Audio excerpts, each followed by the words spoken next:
kasih, selamat malam dan sehat selalu rekan-rekan media. Ya, tentang menyikapi, saya sebagai praktisi hukum menyikapi tentang vonisnya Saudari Nikita Mirjani di Pengadilan Tinggi Jakarta, ya, yang mana Pengadilan Tinggi menaikkan daripada putusan yang telah diputus oleh Pengadilan Negeri lalu diputuskan oleh Pengadilan Tinggi menjadi 6 tahun, yang mana diduga terbukti pencucian uangnya. Ya. Nah ini kan masih tahap banding, ada upaya hukum satu lagi ke atasnya yaitu tingkat kasasi di Mahkamah Agung, yang mana di sini saya bacakan, ya. Upaya kasasi dalam hukum acara pidana diatur dalam pasal 244 hingga pasal 262 KUHP, Kitab Undang-Undang Hukum Acara Pidana, dengan dasar utama pasal 244 KUHP menyatakan terdakwa atau penuntut umum dapat mengajukan kasasi ke Mahkamah Agung terhadap putusan pengadilan tingkat akhir selain Mahkamah Agung, kecuali putusan bebas. Nah, kecuali putusan bebas. Sementara pasal 248 mengatur tentang tenggang waktu pengajuan 14 hari dan kewajiban menyerahkan memori kasasi adalah upaya hukum biasa untuk mencari keadilan pada putusan banding dan memiliki prosedur spesifik termasuk memori kasasi dan kontra memori kasasi. Jadi ketika hakim pengadilan tinggi memutus perkara ini walaupun ditingkatkan menjadi 6 tahun, tapi ini masih ada upaya hukum lagi ke tingkat kasasi sesuai apa yang saya sampaikan tadi. Artinya belum mempunyai kekuatan hukum yang tetap banding itu, hanya sifatnya sementara saja. Tapi dilanjutkan kasasi, nanti kasasi Mahkamah Agung lah yang akan melakukan pemeriksaan. Apakah itu terbukti atau membatalkan semua putusan PN dan putusan banding.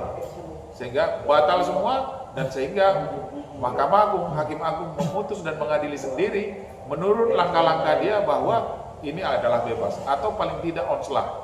Jadi putusan nanti ke Mahkamah Agung itu kalau ini dilakukan kasasi memang benar, ya kan, bisa naik, bisa tetap menguatkan putusan PN, bisa tetap menguatkan putusan PT, atau bisa meringankan atau onslah terbukti tapi bukan merupakan tindak pidana, tapi itu merupakan keperdataan. Itu barangkali. Bang, berarti bisa bilang penentuan juga dari majelis Mahkamah Agung ya, Hakim Mahkamah Agung ya, karena bisa dia tadi abang bilang bisa memberatkan, bisa meringankan, bisa juga onslah bebas. Ya. Berarti abang bilang Niki ya wajib untuk mengajukan kasasi atau menerima saja putusan dari pengadilan tinggi. Nah itu kembali kepada Nikita dan kemudian kuasa hukum. Artinya kalau tidak yakin bahwa itu merupakan tindak pidana, saya pikir kasasi. Karena jelas-jelas sekarang putusan bandingnya kan 6 tahun. Betul. Nah kasasi ini makanya nanti membuat memori kasasi itu harus benar-benar yakinkan bahwa perbuatan itu adalah perbuatan perdata. Ya kok bisa ini seorang Reza Gladys itu menyerahkan uang kepada developer. Betul. Ya kan, atas perintahnya Nikita Mirjani. Tapi Nikita Mirjani nggak pernah komunikasi kan dengan Reza. Yang komunikasi kan si Mail. Nah, kalau dia tidak mau kan bisa saja. Kenapa dia mau mengirim ke developer? Berarti ada kesepakatan. Iya kan? Kan ada barang, tentu ada uang. Betul. Nah, kemudian yang kedua adalah tentang uang yang 2M lagi yang sekarang sudah disita jaksa. Saya pikir kemarin-kemarin itu benar putusan PN itu tidak terbukti pencucian uangnya, tapi itu semua kewenangan hakim yang menangani perkara itu. Berarti abang nggak setuju dengan putusan dari Majelis Hakim Pengadilan Tinggi yang menyatakan ada poin krusial yaitu Niki terbukti ada pengancaman di media sosial dan terbukti ada TPPU-nya, gimana? Ya, jadi sebenarnya setuju atau tidak setuju, itulah upaya kita kasasi. Ya, artinya kuasa hukum atau Nikita Mirjani, saya sebagai praktisi hukum kan tidak bisa menilai itu setuju atau tidak setuju. Tapi faktanya putusan pengadilan itu harus kita hormati. Tapi kalau misalnya tidak setuju, ya pihak Nikita Mirjani melakukan kasasi. Ya kalau dia setuju ya berarti tidak kasasi, dia menerima dong. Tapi kalau dia tidak setuju silahkan ada upaya. Jadi kan saya mengomentari, memberikan pendapat tentang hukum acaranya. Ya kan? Ya mudah-mudahan nanti di Mahkamah Agung ada keringanan kan begitu. Tapi kalau dia terhenti di sini tidak melakukan kasasi, terimalah yang 6 tahun. Gitu barangkali. Bang, ini dalam selama abang beracara ya, selama abang menjadi advokat praksi hukum yang sudah melalang buana, perbedaan pendapat majelis hakim antara pengadilan negeri, majelis hakim pengadilan tinggi, dan nanti majelis hakim Mahkamah Agung itu sesuai hak prerogatif dari majelis hakim masing-masing bisa dibilang.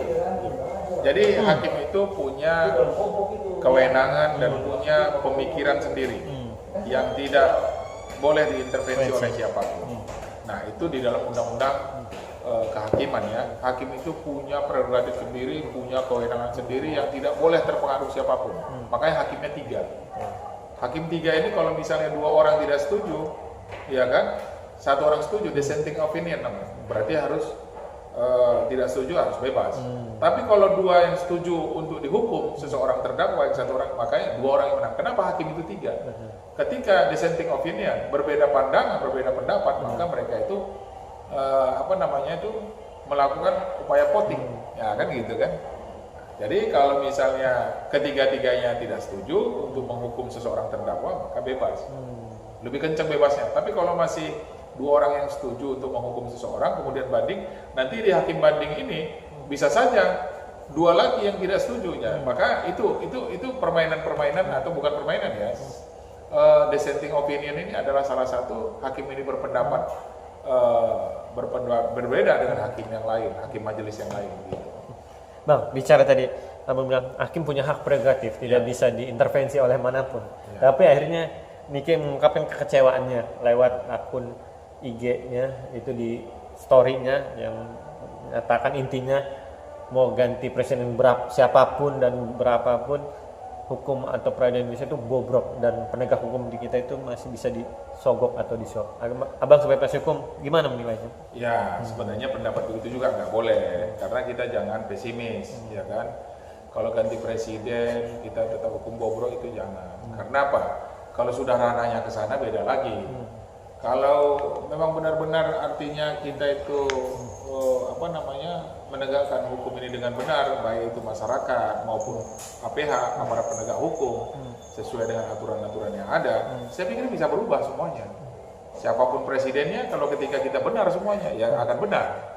Tapi kalau sudah kita pesimis, bahwa ya sudah kita bubarkan aja hukum ini kan gitu, artinya tidak usah lagi. Jadi itu kan tergantung oknum ya, tergantung oknum ketika melakukan pelanggaran-pelanggaran yang sudah dibuat aturan-aturan oleh negara ini. Jadi sehingga kita hormati putusannya. Makanya kepada saudara Nikita Mirzani, jangan artinya terus mengambil sikap yang pesimis, tapi masih ada satu lagi upaya, ya kan? Nah, satu upaya yang harus dilakukan yaitu kasasi.